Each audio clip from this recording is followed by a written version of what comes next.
राधे राधे महाराज जी। महाराज जी, हम दोनों पति पत्नी आपस में झगड़ लेते हैं और फिर एक दूसरे से द्वेष करते हैं। ऐसे में हमारा व्यवहारिक जीवन प्रभावित हो रहा है। हम अलग भी होना नहीं चाहते महाराज जी, पर ये रोज लड़ाई भी हो जाती है महाराज जी। ऐसे में नहीं, लड़ाई क्यों करते हो? अनुकूलता और प्रतिकूलता ये दो ही संसारिकता हैं। अनुकूलता में हर्षित होते हैं और प्रतिकूलता में शोकित हो जाते हैं।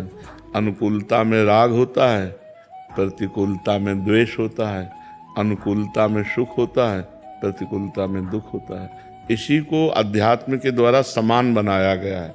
अनुकूल प्रतिकूल में समान, सुख दुखे समय कृत्वा लाभा लाभो जया जयो। जब वो नाराज होकर कोई ऐसी बात कहे तो शांत होकर सुन लीजिए, उत्तर मत दीजिए, लड़ाई मत कीजिए। अलग होना क्या जीवन का निर्णय है? क्या जीवन इसी में आनंदित होगा? क्या तुम ब्रह्मचर्य आजीवन रह सकते हो? क्या वो आजीवन ब्रह्मचर्य रह सकती है? तो क्या व्यभिचार के द्वारा पाप करके नरक जाने का रास्ता पुष्ट नहीं करते? अगर तुम दोनों पति पत्नी मिलकर प्यार से जीवन व्यतीत करते हुए, भगवान का स्मरण करते हुए, तो सदगति हो जाएगी। लड़ाई मत लड़ो, उसको प्यार करो। एक कुत्ते को प्यार करे तो पूंछ डुलाने लगता है, हम मनुष्य को प्यार करें तो क्यों नहीं अधीन कर सकते? प्यार में पशु को अधीन किया जा सकता है। तो हमें लगता है कि हम अपनी पत्नी को प्यार करें, पत्नी को चाहे अपने पति से प्यार करें। ये इधर उधर जो गंदी बातें हैं ये सब छोड़ दे। दंड भोगना जब पड़ता है तब फिर होश उड़ जाते हैं। अभी तो यहाँ कहे कहाँ नरक है, कहाँ स्वर्ग है, ऐसे बोलते हैं कहाँ नरक स्वर्ग है। यहीं देख लो नरक स्वर्ग है। देखो, सारा खेल कर्मों का है।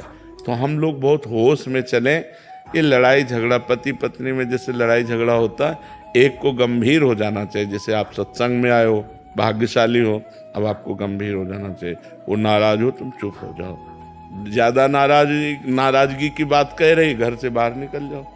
आधा घंटा बाहर बैठो चुपचाप, फिर चले आओ। लड़ाई झगड़ा करना उत्तम बात नहीं। यही देखो, अभी बात आई संबंध विच्छेद की, और यही बात हिंसा में आ जाती है। जब ज़्यादा उतर जाती है तो फिर हिंसा में आ जाती है। तो थोड़ा खाओ पियो, दंड बैठक मारो, थोड़ा नियम से है। कभी कभी अपने ढांचे की तरफ देख लिया करो तो गुस्सा कम हो जाएगी। शरीर में पुष्टता, और खाओ पियो, ठीक से रहो, भजन करो। और बच्चा, तुम भी लड़ा मत करो। क्या अपने पति को भगवान मानकर आराधना नहीं कर सकती? तो अब रोज पति से लड़ोगी तो ये कोई आराधना रही क्या? कभी कोई बात है तो बैठ करके मानते हैं। गृहस्थी में ऐसी बातें होती हैं जिनमें एक दूसरे की मन मुटाव प्रतिकूलता बनती है, लेकिन वो ज़्यादा नहीं, 10-5 मिनट। इसके बाद तुरंत उसको, बुद्धिमान आदमी वही जो अपने समस्या का समाधान कर पावे। और समस्या बढ़ती चली जाए, समाधान ना हो, तो फिर गृहस्थी ठीक नहीं। ये गंदी बात है। लड़ाई झगड़ा अच्छी बात नहीं है। इसी से बड़ा दुर्व्यवहार होता है, बड़ी हानि होती है। कई बार ना चाहते हुए बड़े अपराध बन जाते हैं। इसलिए बहुत शांति।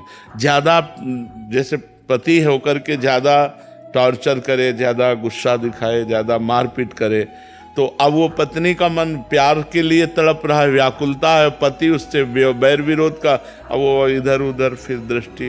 जैन का सिहानिया। राधे राधे महाराज जी। महाराज जी, मैं अपने पति से समय समय पर 12 ज्योतिर्लिंग इत्यादि तीर्थों के दर्शन कराने के लिए बोलती हूँ, पर उनकी रुचि वृंदावन धाम में है। हम हर बार तीर्थयाटन में श्री धाम वृंदावन आ जाते हैं। तो क्या मेरी सब जगह दर्शन की आकांक्षा सही है या एक धाम से? पूरी हो गई। भगवान शिव जब कृपा करते हैं तब भगवान श्री हरि के नाम रूप लीला धाम में प्रेम देते हैं। तो धन्यवाद है आपके पति को, जो जहाँ की चरण रज शिव भी चाहते हैं।